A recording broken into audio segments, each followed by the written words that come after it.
नमस्कार, capital TV Uttar Pradesh देख रहे हैं आप और मैं हूं आपके साथ शिवानी रतूड़ी। उत्तर प्रदेश विकास की उस नई पटरी पर दौड़ रहा है जिसकी कल्पना पहले केवल कागजों तक सीमित रहती थी। योगी आदित्यनाथ के नेतृत्व में प्रदेश में शासन, व्यवस्था और विकास तीनों में स्पष्ट बदलाव नजर आ रहा है। किसानों को समय पर एमएसपी, सीधे बैंक खातों में भुगतान, पारदर्शी खरीद व्यवस्था और रिकॉर्ड तोड़ आंकड़े ये साबित करते हैं कि अब नीतियां केवल घोषणाओं तक सीमित नहीं है बल्कि जमीन पर उतरकर परिणाम दे रही है। कृषि के साथ साथ बुनियादी ढांचे, उद्योग, शिक्षा और स्वास्थ्य के क्षेत्र में हो रहे निरंतर सुधार ये संदेश देते हैं कि उत्तर प्रदेश अब पिछड़ेपन की पहचान से बाहर निकलकर विकास के मॉडल की ओर बढ़ रहा है। आज यूपी में विकास केवल आंकड़ों में नहीं बल्कि किसानों की बढ़ती आय, युवाओं के रोजगार अवसर और आम जनता के जीवन स्तर में दिखने वाले बदलावों में साफ झलक रहा है। यही वजह है कि उत्तर प्रदेश अब संभावनाओं का नहीं बल्कि प्रगति और परिणामों का प्रदेश बनता जा रहा है। क्या कुछ हुआ है, आइए जानते हैं विस्तार से। योगी आदित्यनाथ सरकार का अन्नदाता किसानों की आर्थिक समृद्धि पर विशेष जोर है। योगी सरकार एक तरफ न्यूनतम समर्थन मूल्य पर धान बिक्री के लिए 4,645 क्रय केंद्र स्थापित कर सभी सुविधाएं उपलब्ध करा रही है, तो वहीं दूसरी ओर डीबीटी के माध्यम से किसानों को सीधे अकाउंट में पैसे भी भेजे जा रहे हैं। आंकड़ों पर ध्यान दें तो 3.15 लाख से अधिक किसानों से 19.14 लाख मीट्रिक टन धान खरीद हो चुकी है। इसके एवज में किसानों को 4,500 करोड़ से अधिक का भुगतान भी किया जा चुका है। यही नहीं, बाजरा बिक्री करने वाले 35,000 से अधिक किसानों को 421.39 करोड़ रुपए का भुगतान किया जा चुका है। उत्तर प्रदेश में श्री अन्न की खरीद 1 अक्टूबर से हो रही है। 1 अक्टूबर से पश्चिम उत्तर प्रदेश और नवंबर से पूर्वी उत्तर प्रदेश में धान खरीद हो रही है। योगी सरकार साल दर साल अपने ही रिकॉर्ड तोड़ रही है। खरीफ विपणन वर्ष 2024 से 25 में 13 दिसंबर तक 6.70 लाख किसानों ने धान बिक्री के लिए पंजीकरण कराया था, जबकि 2025 से 26 में अब तक यह आंकड़ा 7.83 लाख से अधिक है। बाजरा बिक्री के लिए पिछले वर्ष इस अवधि तक 21,630 किसानों का पंजीकरण हुआ था, जो इस वर्ष में 80,000 से अधिक हो गया है। वहीं ज्वार और मक्का में भी पंजीकरण बढ़ गया है। ज्वार बिक्री के लिए पिछले साल 12,000 किसानों ने पंजीकरण कराया था। इस साल 16,000 से अधिक किसानों का पंजीकरण हो चुका है। बाजरा खरीद 33 व ज्वार खरीद 11 जनपदों में हो रही। खाद्य और रसद विभाग के मुताबिक मुख्यमंत्री योगी आदित्यनाथ धान की बिक्री, किसानों को भुगतान, क्रय केंद्र की व्यवस्था आदि को लेकर निरंतर समीक्षा बैठक कर रहे हैं। उन्होंने किसानों को समय से भुगतान करने का निर्देश दिया है। शनिवार 12 बजे तक 3.15 लाख किसानों से 19.14 लाख मीट्रिक टन धान खरीद हो चुकी है। इस एवज में यूपी के किसानों को 4,541.94 करोड़ रुपए का भुगतान किया जा चुका है। अब तक 4,645 क्रय केंद्र भी स्थापित हो चुके हैं। वहीं श्री अन्न की बात करें तो बाजरा किसानों को 421.39 करोड़ का भुगतान किया जा चुका है। पिछले वर्ष इस अवधि तक 187.98 करोड़ रुपए भुगतान हुआ था।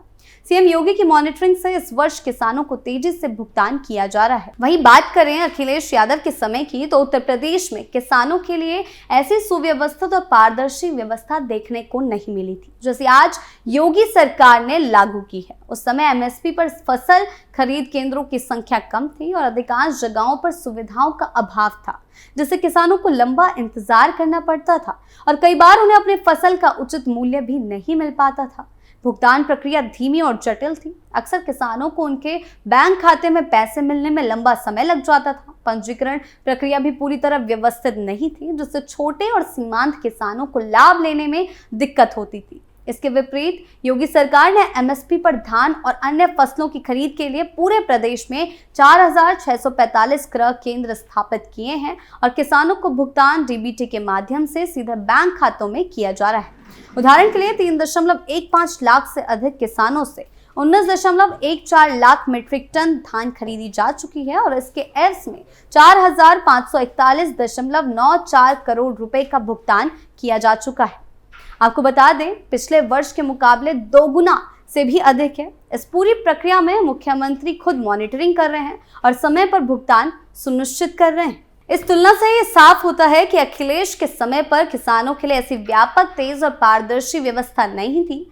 योगी सरकार ने साल दर साल अपने रिकॉर्ड तोड़ते हुए किसानों को आर्थिक रूप से मजबूत बनाने और उनके हितों की रक्षा करने का एक मॉडल स्थापित किया है। यही वजह है कि आज उत्तर प्रदेश के किसान पहले से कई ज्यादा सुरक्षित, आत्मनिर्भर और संतुष्ट महसूस कर रहे हैं। योगी आदित्यनाथ ने उत्तर प्रदेश को विकास की नई दिशा में आगे बढ़ाने के लिए कई महत्वाकांक्षी कदम उठाए हैं। उन्होंने राज्य में कृषि, बुनियादी ढांचा, स्वास्थ्य, शिक्षा और उद्योग जैसे क्षेत्रों में व्यापक सुधार की पहल की है। विशेष रूप से किसानों के लिए उनकी नीतियां प्रदेश में आर्थिक समृद्धि की नई राह खोल रही हैं। न्यूनतम समर्थन मूल्य पर फसल खरीद, सीधे बैंक खातों में भुगतान और व्यापक क्रय केंद्रों की स्थापना जैसी योजनाओं के माध्यम से किसानों का जीवन पहले की तुलना में कई अधिक सुरक्षित और आत्मनिर्भर बना है। इससे किसानों का भरोसा बढ़ा है। उत्तर प्रदेश की कृषि अर्थव्यवस्था में स्थिरता आई है। कृषि क्षेत्र के अलावा योगी सरकार ने राज्य में बुनियादी ढांचे को मजबूत करने के लिए कई योजनाएं लागू की हैं। कृषि क्षेत्र के अलावा योगी सरकार ने राज्य में बुनियादी ढांचे को मजबूत करने के लिए कई योजनाएं लागू की हैं। सड़कें, पुल, औद्योगिक क्षेत्र, विद्युत और पानी जैसी बुनियादी सुविधाओं में सुधार से राज्य में निवेश आकर्षित हुआ है। इसी तरह स्वास्थ्य और शिक्षा के क्षेत्र में डिजिटलाइजेशन और नई परियोजनाओं के माध्यम से सेवाओं की गुणवत्ता बढ़ाई गई है। इससे न केवल लोगों का जीवन स्तर सुधरा है, बल्कि रोजगार और उद्यमिता के नए अवसर भी पैदा हुए हैं।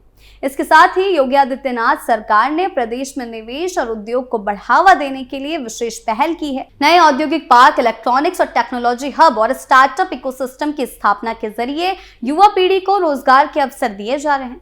ये कदम उत्तर प्रदेश को केवल कृषि प्रधान राज्य से उद्योग और सेवा क्षेत्र में भी अग्रणी बनाने की दिशा में है। यही वजह है कि राज्य में विकास की गति पहले के मुकाबले कई अधिक तेज और संतुलित नजर आ रही है। कहा जाए तो योगी आदित्यनाथ ने उत्तर प्रदेश को विकास की नई दिशा में ले जाने के लिए एक बहुआयामी दृष्टिकोण अपनाया है। किसानों को आर्थिक रूप से मजबूत बनाना, बुनियादी ढांचे और उद्योग को सुदृढ़ करना और युवा पीढ़ी को रोजगार के अवसर देना, इन सभी कदमों ने प्रदेश को नई ऊर्जा और दिशा दी है। उनके प्रयासों से उत्तर प्रदेश अब न केवल देश के सबसे बड़े राज्य के रूप में बल्कि विकास के मॉडल के रूप में भी उभर रहा है। इन सभी तथ्यों, आंकड़ों और जमीनी हकीकत को समेटकर देखा जाए तो ये साफ होता है कि उत्तर प्रदेश आज केवल वादों और योजनाओं का प्रदेश नहीं रहा, बल्कि परिणाम देने वाला राज्य बन चुका है। योगी आदित्यनाथ के नेतृत्व में सरकार ने किसानों की आय बढ़ाने से लेकर बुनियादी ढांचे को सुदृढ़ करने, उद्योगों को प्रोत्साहन देने और युवाओं के लिए रोजगार के अवसर सृजित करने तक हर स्तर पर ठोस और दूरदर्शी काम किया है। पारदर्शी शासन, सख्त मॉनिटरिंग और समयबद्ध क्रियान्वयन ने विकास को नई गति दी है। यही वजह है कि आज उत्तर प्रदेश पिछली सरकारों की असफल नीतियों से आगे निकलकर आत्मनिर्भरता, स्थिरता और समृद्धि की ओर बढ़ रहा है। आने वाले सालों में यही विकास मॉडल प्रदेश को देश की आर्थिक और सामाजिक प्रगति का भी मजबूत स्तंभ बनाने वाला है। आपकी इस बारे में क्या राय है, हमें कमेंट सेक्शन में जरूर बताएं। नमस्कार।